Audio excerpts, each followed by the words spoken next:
Congratulations on this huge honor today.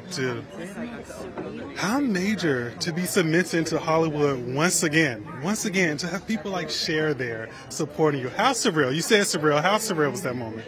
No, because, listen, I love that woman. I mean, she was even helping me with, I was practicing and she was like, don't write it like that. Write it like this. I was writing like a little tiny signature, yeah. Take up space now. I know. And, it's very rare that, people who do the same thing, that are performers and singers, and they, it's hard if you don't, because nobody really talks to, so you don't have other views of things. So I feel very, very honored that I have a friend like her. And BB Rexa. Come on. It's been... And then when I heard Nicki Minaj's story, like, that was like... Because they kept saying, I want to do a video when I did Girls. I wanted to do a video where every little girl could see herself and understand that she, too, is entitled. To have a joyful experience in life, maybe be a performer, do the same kind of thing. And it actually worked because that's what she said. I couldn't even believe it. And I was like, oh my God, it was worth everything just to hear that, because that's what you want to do. Because, as I said, I stand on the shoulders of the women that came before me, and then there's women that are coming after me, and I need to be strong. And I think, sisterhood's a powerful thing. What can I tell you? I love that you mentioned these other women because they're trailblazers in their own right. But when we hear the name Cyndi Lauper, we think trailblazer. And now we have this documentary to really go deep and give us the real Cyndi Lauper that many of the people may not know. So why was now the time to let the world in on the real Cyndi? I thought I always was pretty straightforward, but I had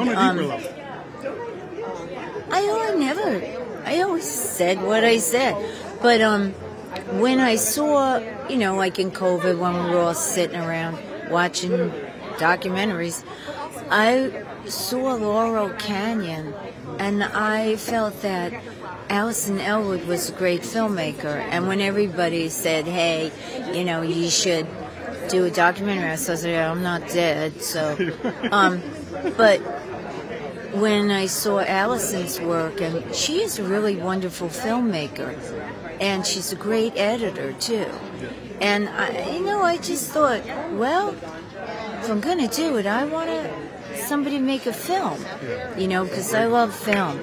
And she said yes. And then I saw, then the Go-Go's came out and all this stuff. But she's a wonderful filmmaker, so I feel honored that she took this project on, and I think she did a great job.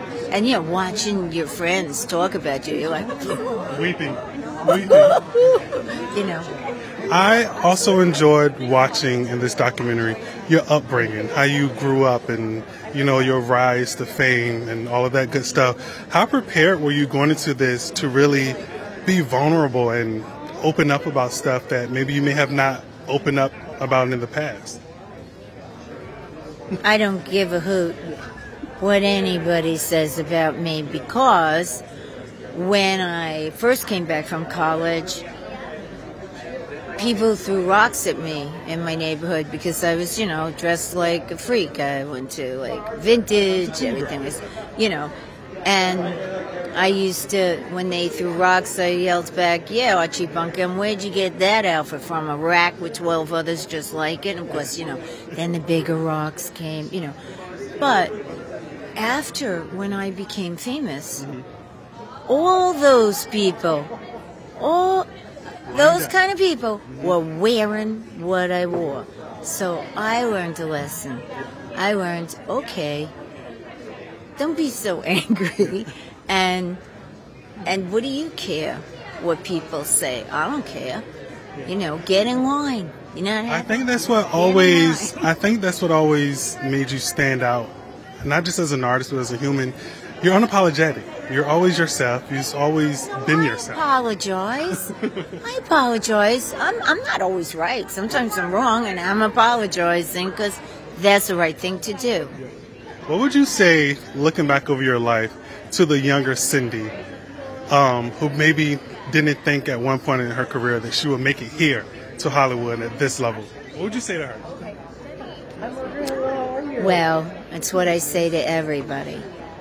You know, don't give up, because if you can't see around the bend, you don't know what's around the bend.